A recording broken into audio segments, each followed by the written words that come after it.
So, welcome everybody to our inaugural Meet the Masters of the California Master Beekeeper program. We're pretty excited about this. I think the series is going to end up being a bi-monthly series, but it's to discuss mastery at the California Master Beekeeper program, and how it's not really a destination; it is a practice, and it's something that we continually show up for and work towards. And it looks different for every single beekeeper, right?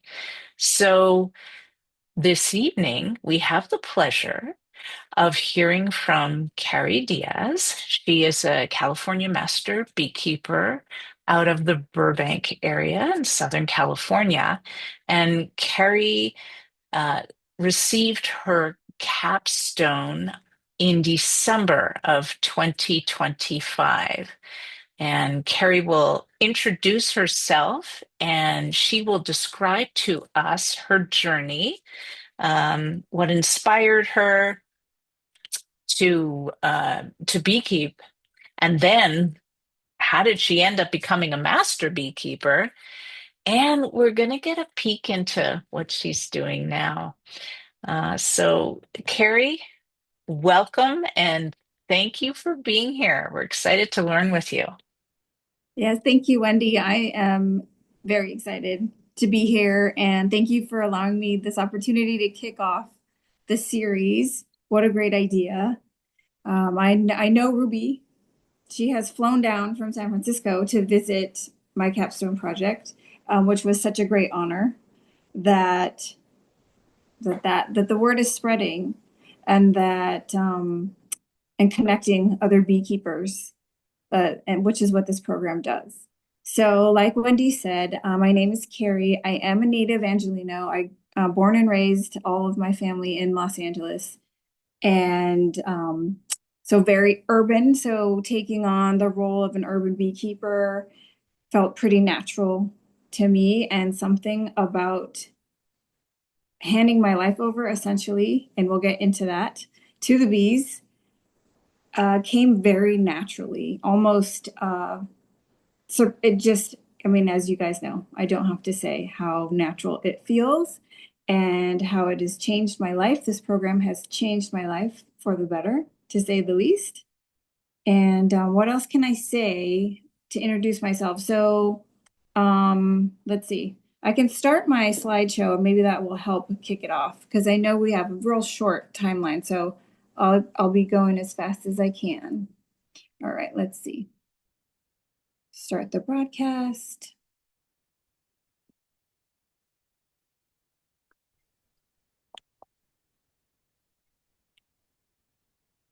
Hmm.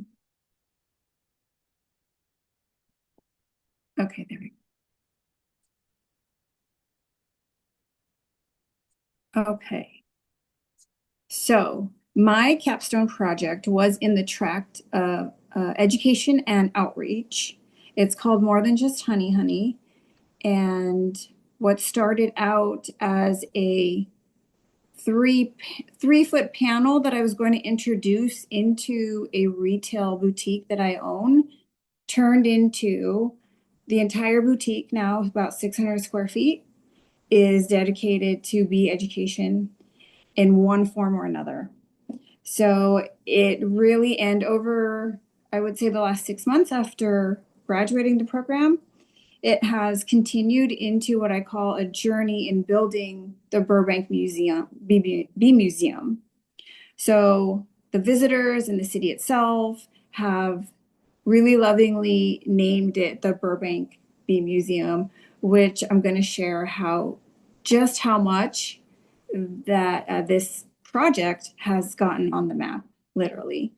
So to start my introduction, my path to beekeeping, we're going to cover my path, my inspiration for the project, my project itself, and then three unexpected takeaways that I really wanted to share with other participants and students of beekeeping and with this program. So my path started out, I would say, very simple. simple curiosity. I took a Meet the Bees experience, and then I took classes with the Valley Hive, and then I got a mentor, and I just kept going. I kept helping other beekeepers with their bees, and then with and then I just thought, and I started working as a beekeeper. I started working as an urban beekeeper with a company called Best Bees, and I realized that I could just really take this further. And I wanted to be educated about everything. And as you know, it's just an endless amount of information. I felt like I was constantly learning on the job, but I wanted to, first of all, I like to be the best at everything. Whatever I'm doing, I want to be the best. And I thought, well, UC Davis is the best when it comes to beekeeping. And so I'm going to do that, and I'm going to start and see where it goes. And then it really just transformed everything. So it started as simple curiosity, backyard beekeeping, um, getting a part-time job. And then now I would say, I don't think it took me very long. I think I did the program in 2 years, about 2 years. And so I have worked with all of these companies or news channels or cities, organizations that you see here, these logos, either as an expert, called on as an expert to consult, like this one, AI Wonder Studios, um, as a consultant for AI animation. I've started training with the American Honey Tasting Society as a honey sensory guide to one day become a honey sommelier. This year was a big one. I was named IKEA Burbank Sustainability Partner of 2026 for their Earth Day event. And that's a big deal because they are the biggest location in North America. And they are really excited to continue working with me to figure out ways that we can put some really important initiatives forward in the Burbank community. So, and really connect the dots between a very public facing logo like IKEA and what they can provide and a local beekeeper. Not a big organization but a community beekeeper.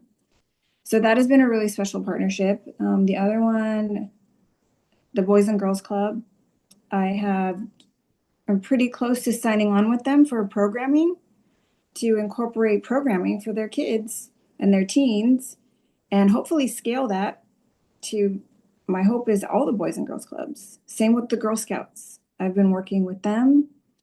And so I bring these up just to show the path has been really fulfilling, very satisfying. Not only with the impact that I've been able to have in my community, but it is really given me a purpose in life, in every day. And to be very candid, I struggled with that just personally, to have a strong purpose in life and to have wellness and balance. And I attribute both the purpose and the wellness to working with the bees.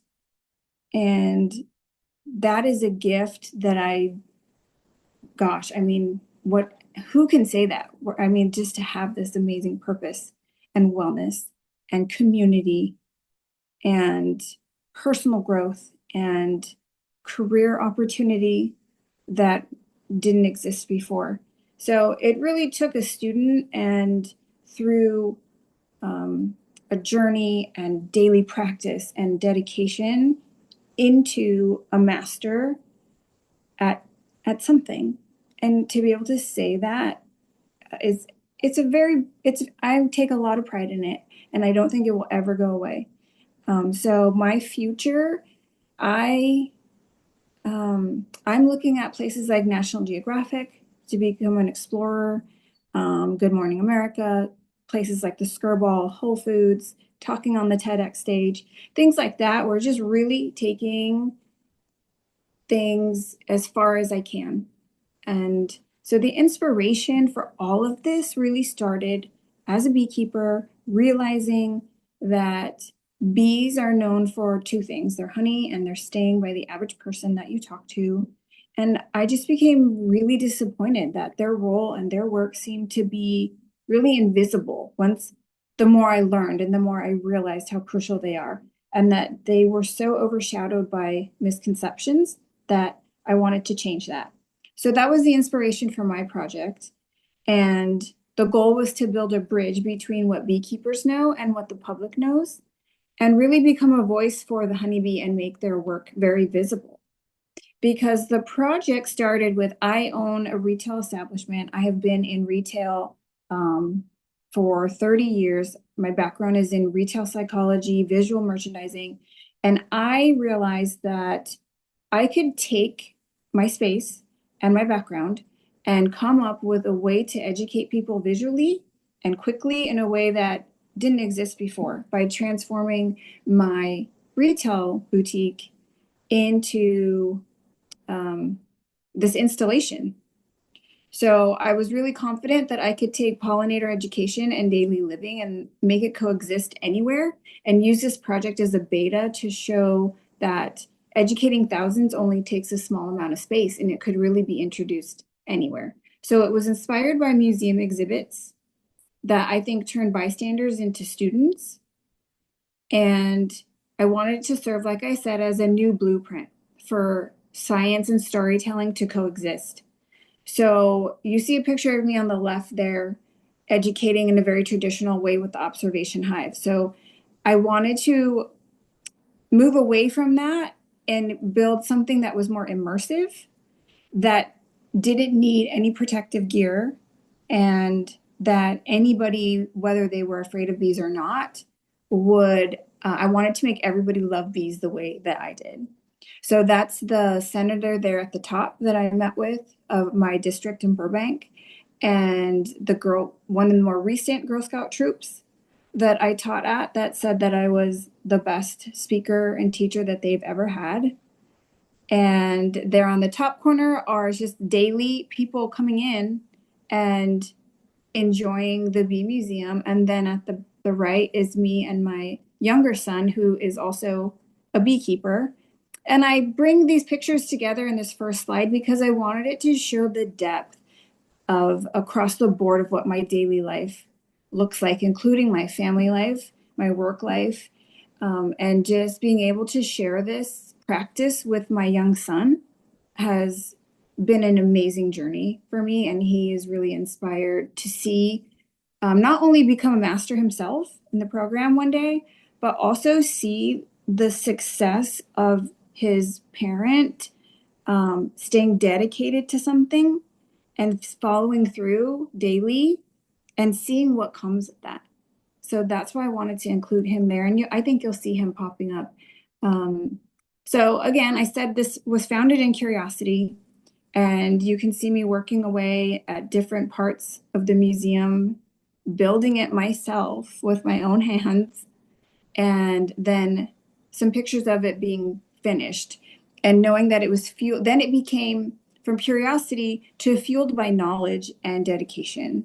Because the more I learned in the program and the more that the lab incorporated me into what they were doing and double checking things that I was finding and the way that I wanted to present it and showing them the concept drawings and tweaking it over and over, we really, as a team, came up with this concept and end result that I was learning from constantly.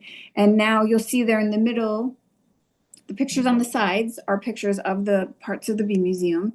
And the picture in the middle is the ribbon cutting with the city. And there's my younger son again in the middle. And so it continues to be a practice every day, even outside of the hives, because every day I'm educating others. And as you might know, the best way to learn things is to educate others. And they'll ask questions and I don't know the answer. I have a running list. So then I learn more and then I can teach more. And so it's just like I said, what turned into a 3-foot panel, I thought, I'm going to just have this panel here and I'm going to use my retail space and see how it works out. and see how many people I can teach and influence and change these misconceptions. It really snowballed into a destination spot, and it has embodied many of the city of Burbank's initiatives for their sustainability. And just last week, I found out that I was awarded a grant for their 2026 community events and programming to put towards maintaining my Burbank Bee Museum. And I told myself that this was my first delve into grant writing. And I told myself, if I get this, then I will continue to learn how to write grants, and I will continue to figure out ways to fund this project permanently and house it permanently. So here's some more pictures which incorporate product that I started designing, and the thread line of the museum goes all the way through into visual merchandising, the products that people can buy. You can see there's fun facts weaved in about bees having 5 eyes, and then that's next to the sunglasses. And oh, and this one up here, there's information about honey fraud and how many bees it takes to make honey and how far they fly, the equivalent of twice around the globe. And there's a whole section about dandelions and how important they are. And people can buy dandelion caps. And that way, when they go out and they're wearing their dandelion cap, they can tell others, hey, did you know that bees actually need dandelions, right? So it's this, again, goes back to this impact that I learned I knew I wanted to make a difference and have impact with the education I thought I could do. I knew that my background was not in science. My background was not necessarily in research, but I knew that I'm good at talking to people. I knew I was good at visual merchandising. So I knew I could put this together, but through the daily practice of it and the journey of where this capstone has led me to and continued even after graduation was that, oh, I'm about to lose my train of thought. Hold on. Yeah, I lost it. Shoot. It'll come back. Um, that I think it was just mainly that I continue to learn and continue to teach in different ways. And so here's more of the product, more of visually what it looks like. And this picture I really love. I just took this picture last week, and I wanted to capture it because it happens a lot. And it's very important to me. It shows the generational learning that happens on the spot. And I wish I could tell you the magic that I feel, the pride that I feel when a child absorbs the information because it's visual and it's bright and it goes beyond science, and they turn to their parent or their grandparent or their older brother or their younger sister and say, did you know? And then they repeat what they just learned. And to me, that is success. If I have done nothing else, that is it. And I remember what I was going to say was, at first I thought I could have impact in the hives, and I do by working as a beekeeper. But through this program and this project, I am able to amplify what I can do outside of the hive, which at some point through this program and making this a daily practice, I realized, for me personally, because of my strengths, that my impact in the hive was going to be limited. But if I took this outside of the hive with my capstone project and using it as a daily practice, I could really amplify the impact that I could have for the bees in making their work visible and making their voice loud and heard. So there is a video of the whole process and a virtual tour of the Bee Museum on the program's YouTube channel. So you can find that. And so what's really important that I thought I wanted to offer you as takeaways were that when someone learns I'm a beekeeper, I'm asked the same 3 questions constantly, and I'm sure you get them too, which is one, why did you become a beekeeper? That's so random. And two, do you get stung a lot? You must get stung all the time. And three, are the bees still going extinct? Well, essentially they're asking, what can I do? So to circle back to those questions, the way I see them now and the way I answer them now as a master beekeeper, and having used my capstone as a daily practice, and I am still in that, journey, and I use it every day to educate, has changed. The way I answer the question as a beginning beekeeper to the way I answer it now as a practicing master beekeeper through this program has changed drastically for one reason. And that is because I have realized that as beekeepers, and especially those who will become graduates of this program, we have more influence and impact than I think we might realize in how to answer these questions. Because essentially, the journey and the results of this capstone and program have afforded me the insights to know that they're not just questions anymore. These are three opportunities to have your own impact and your own influence about the misconceptions about honeybees. And what I mean by that is when someone asks you, why did you become a beekeeper? That's so random. Think about the purpose at the end of this journey, or as a daily practice for you when you graduate as a master beekeeper. What is your purpose? And what is your vision for your capstone? You can turn that into your capstone. And what for me was changing the misconception. So I don't talk about necessarily my private reason for becoming a beekeeper anymore. I talk about because the work of the bees goes unnoticed, and I wanted that to be visible. Right? So you can really amplify that answer into an opportunity to, because these are all opportunities. It's like you're that bridge. You are that bridge between the public and these magical, mythical creatures that are misunderstood. And the conversation you have face to face with someone when they're asking you these questions is this moment in time when you can change everything for them and for everyone they talk to. So, number two, did you get stung a lot?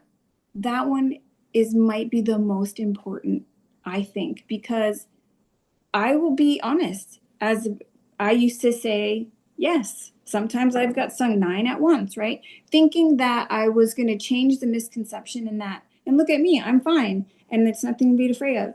But that wasn't working.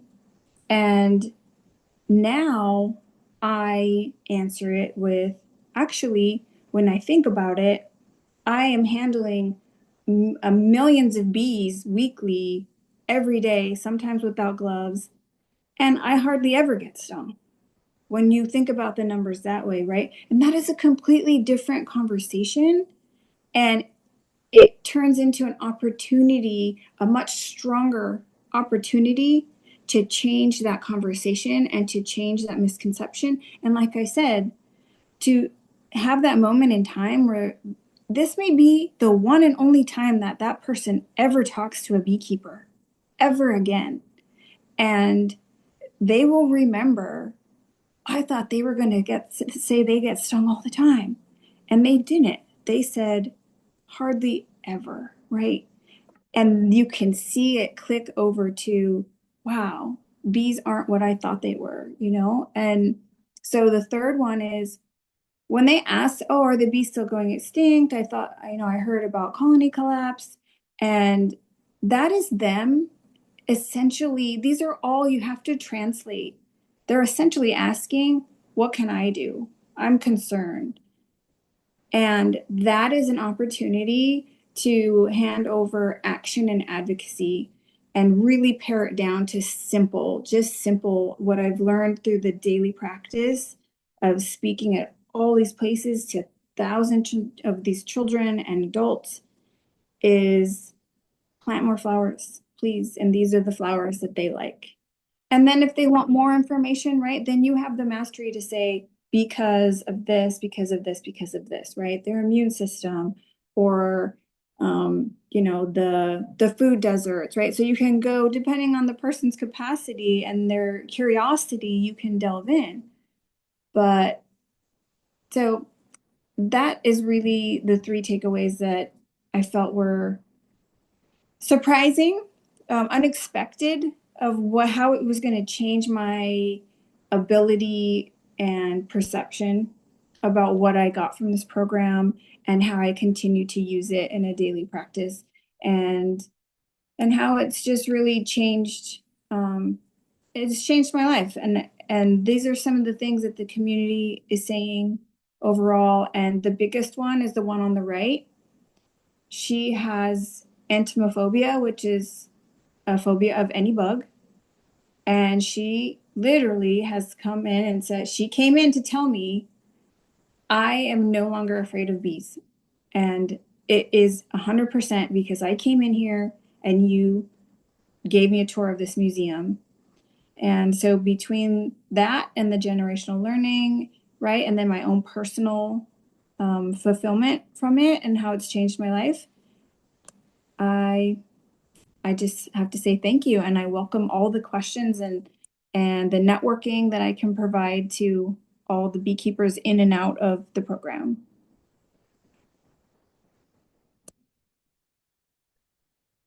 Right. And then Thank I'm gonna you. stop sharing my screen, right? Okay. Yeah, thank you. Thank you. Thank you. I really appreciated uh, the messages that you gave us, especially the three takeaways. I learned how to do a very discerning reframe to inspire curiosity instead of just throwing stats. So what I heard you say, I wrote some things down. The more you the more um, you learn, the more you teach, and you learn through being open to people's questions and by practicing humility and saying, you know what? I don't know the answer to that. Let me get back to you because I have this incredible network. If I can't find it on Google Scholar or some other place, I know who I can ask, right? And then you get to continue your practice, which is a daily practice. I love that. Um, and I also love how you take the opportunity when you're in public, especially through the development of the museum you've created, to you're the bridge. Not only were you instrumental in helping Elizabeth with entomophobia to help her get beyond that, but you're inspiring generational learning at the same time, which gives me goosebumps because that's what we want to do as beekeepers, right? You're essentially giving bees a voice, right? You're speaking on their behalf and in inviting folks in a very aesthetically appealing way.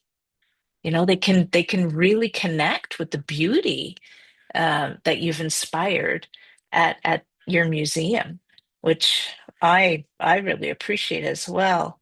Um, and just how you got into it, just like, well, I took an introductory course and I went to some classes. Then I got a mentor. Then I actually worked in the business. And then I saw there's so much more beyond that. So you've changed, like you said, to use your words. I've changed bystanders into students, which is also super inspiring through just building this immersive experience. I mean, I can only imagine. Well, I kind of know some of the the ups and the downs that you experience with putting together that museum, but at the end of the day, the celebration, um, of pollinators in general. And it's like this beautiful flower, and you're attracting all of the bystanders, right? To through your merch, through your displays, and um, going one larger. I heard you intend for some really cool stuff in your future to happen, and you're just congratulations. With IKEA being recognized as their primary, tell me again, is it primary partner It's for their pollinators? 2026 sustainability partner, Yeah. specifically for their Earth Day event, Wow. but for all of 2026. And I've talked to them about doing more events there. It was a Q&A, and I probably educated about 300 families face to face. And also I am trying to get a version of the bee museum, primarily that food security section, into the Mm. children's play area Oh, across every single IKEA in the world. So wow. that is my goal, and I've made some headway, but as you can imagine, it's not built in a day with Yeah. that type of scope of a project. So yeah, Yeah. you just never Yeah. know. You build a hive and you watch what happens. Yeah. And Yeah. Then you put in the practice and the dedication, and you just keep going at it. Yeah. good metaphor. Yeah, because you have to manage it, and you have to split it, and you have to feed it, and you have to requeen it sometimes. And yeah, yeah, on and on and on. Thank you. Any other questions for our master this evening? I invite you to unmute and ask.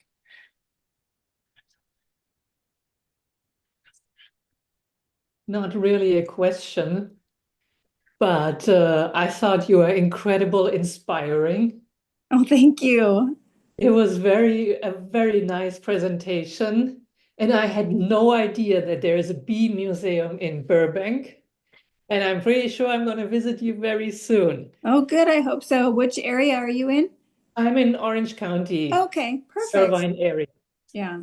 so it's not that bad. No. So, so yeah, very inspiring, and I I'm almost speechless. You must be a very positive person because you are like in your bee business all day and you do what you love and you love what you do. And you can tell how you say it and how you presented it. Thank you very much. Well, thank you. Those for such kind words. And it really circles back to the bees.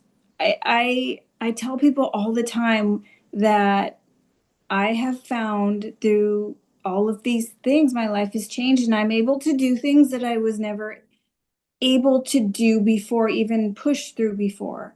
Mhm. Um, I've held did a lot of careers and was very successful in a lot of different things, but I always suffered from getting past a lot of just standing in my own way. And I think Mm, you hear that a lot. mm, And when it comes to the honeybees, I just don't do that because it's not about me. And so it's so easy to walk up to the governor or walk up to a reporter or walk up to anybody anywhere and say, "Hey, this is what I'm doing. How can you be a part of it? How can we make this better? How can we amplify this because it's necessary?" And so it's very empowering, and it's I don't know. It's like I become a different person, and I'm just like a honeybee trying to get. I have that personality anyways, of a honeybee, and being busy and wanting to get things done and wanting to be efficient. And they're just such an embodiment, and they really allow me to do things that I just didn't feel. I guess I don't know. It was not a confident thing, but it definitely was a getting in my own way kind of thing. And I no longer do that. And the results that I'm getting are showing that the bees make everything worth it. And even on days that are very challenging, or, you know, we all have these off days, bad days, struggling days, challenges. It's so nice to be able to go to bed at night and know that your purpose, you did good today for those honeybees. And that's it. That's all we can ask for in life, right? So, yeah. So I'm really happy. Thank you for sharing that. It makes me really happy that I can inspire people, because that's also, if I can end my day and know that I did that for another person, but also for another beekeeper, that just makes me very happy to hear. Mhm.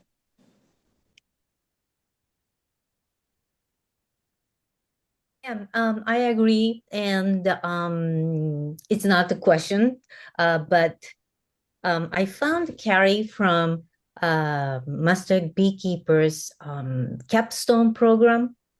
My association's Beekeeper wanted to start the capstone project, and the leader sent me the example of the capstone program, and then that was Carrie's video. That's how I found her.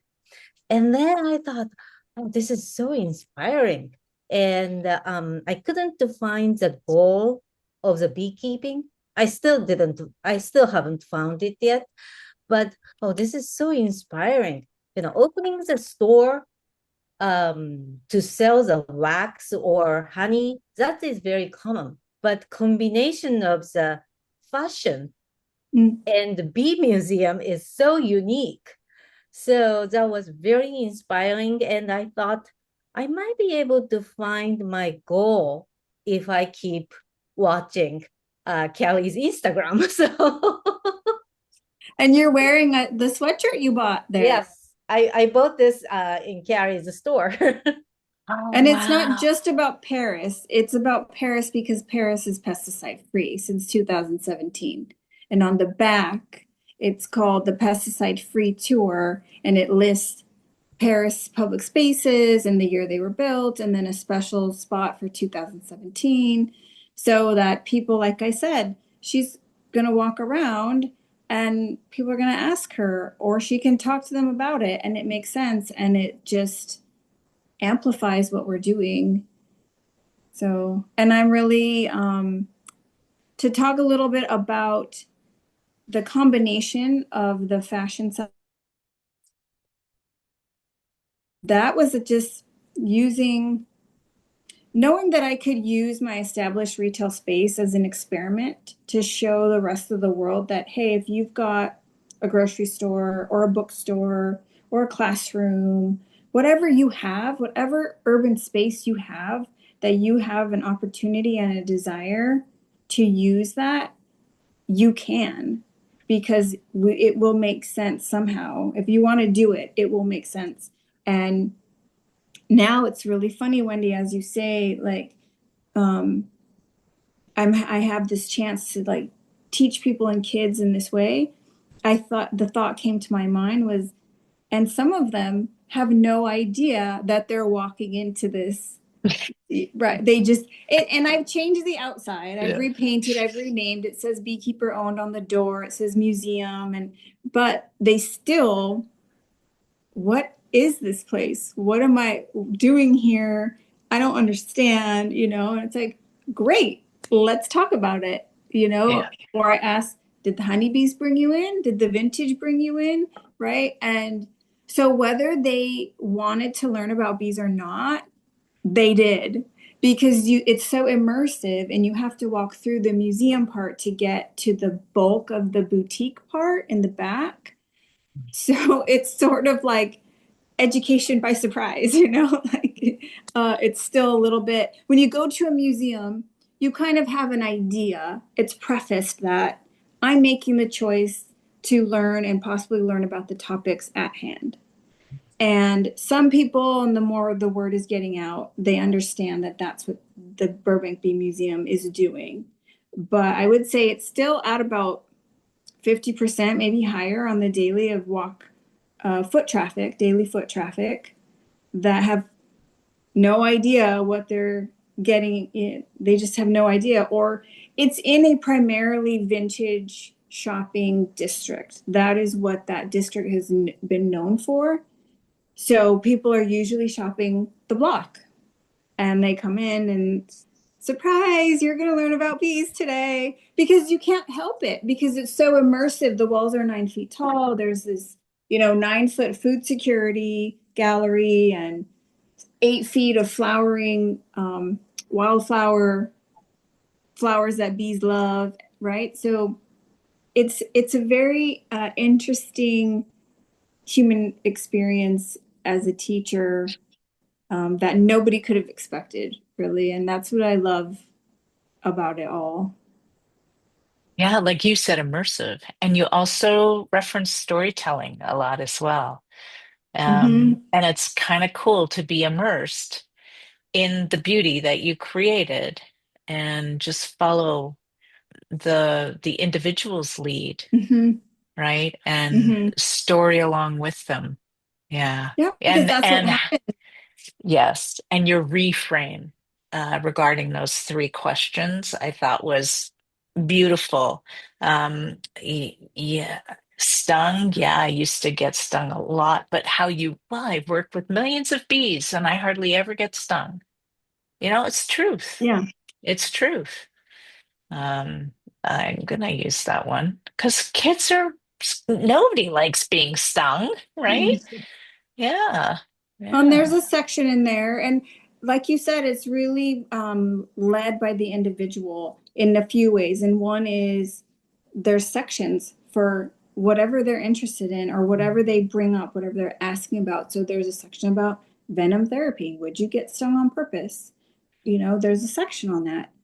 But then there's also I sometimes just ask, like, hey, what part stood out to you? What part do you have more questions about? What part do you want to talk about? You know, I'm a master beekeeper. I can talk to you about anything. What do you want to know? What part stood out to you? And that's usually what gets them was, well, that part right there, I didn't quite understand, or that part right there was really beautiful. Like, what is that about? Right. So, like you said, that it's it's just this visual way of taking in complicated scientific information Yeah. in a way. And I think it started and was inspired because that's the way I learn. I was never considered myself strong in the sciences. I was always very hyper creative, and so I always felt like at a loss when it came to the sciences. And then there was a section of, because beekeeping can be very scientific, learning, Oh you yeah. know, all Mm, the yep. IPM and, the Mm-hmm. cycles and Yep. the light, everything. It is scientific. And it was intimidating to me. And I think this was a way that I could translate being intimidated into what I was strong at and then sharing it with the world. Beautifully said. Um, just another question I have about how your local beekeeping community helped you through all of these changes, this development, your capstone, et cetera. Can you speak a little bit about that, please? Mhm. So I would say the beekeeping community, whether it's local or global, Hmm. is the most supportive group of people I've ever encountered. And if I asked for something, if I asked for help, they either showed up or they put me in touch with someone that could help. And having that community and that caliber of person also, because I believe that beekeepers are a certain type of person, they're very smart and um, deep and knowledgeable about what they do, like in their careers and their life. So you get this very robust type of support and type of person in your corner. And for someone like me, who I've always been a black sheep, I never quite found the support I needed in life personally. and never really quite fit in. I feel like I can no longer say that. And I'm really happy about it. Beautiful. Wow. Any final thoughts? Or how can you inspire us just a little bit more before we say goodnight? Oh my goodness. Yeah. I I guess I would say just keep watching because I don't intend to stop anytime soon. And I have got, whether it's on the education side with programming in a large scope across, I'm not even going to stop with the US. I mean, it's just with the type of technology we have now, everything can be global. So on the education front, I'm working on a docu-series that with people that have won Oscars before. So I just feel there's no end to what you can do when it comes to something like the honeybee, because they we know that the work that they do is, it may be invisible, but it's so selfless and it's so necessary that, and they're so small. And I tell kids and even adults like this all the time. If you feel like the work you do as a beekeeper or the work you want to do with your project, even if you don't know what that work is yet, you can do it because the honeybee doesn't think that they can't do it. And look how small they are and look at what they're able to accomplish. Beautifully said. Thank you. So tell us where we can follow you then. Okay, so I have a website. It's carriediaz.com, and that's Mm-hmm. Diaz with 3 Z's, like a buzz, Buzz. carriediaz.com. And at the bottom, there's my email address, there's my Instagram. I just started a TikTok because I'm getting better at putting content about the actual museum. Standing in Okay. front of the museum, giving mini tours of each section. So I think I'm on part 10 of like 105 facts. So I'm going to keep going until I get every single bit of that museum up on social media and as a YouTube channel. So definitely reach out if I can help you at all, if I can introduce you to anyone that I know to help you with your beekeeping or your project. I'm happy to do that. Just go to my website and look at the very bottom. Okay, and that's IE. CarrieDiazzz.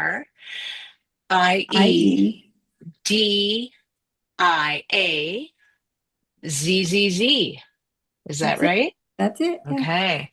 Carrie Yeah. Diaz, what a treat it's been to connect with you this evening. Thank you for taking us on our inaugural Meet the Masters tour. It's a good one. I can't wait till the band gets back together in a month or two. We'll keep everybody in the camp posted as to when and who will be our next candidate on Meet the Masters. So thank you again. Thank you. Thank Be you, well, Wendy. everyone. Take care. Good night.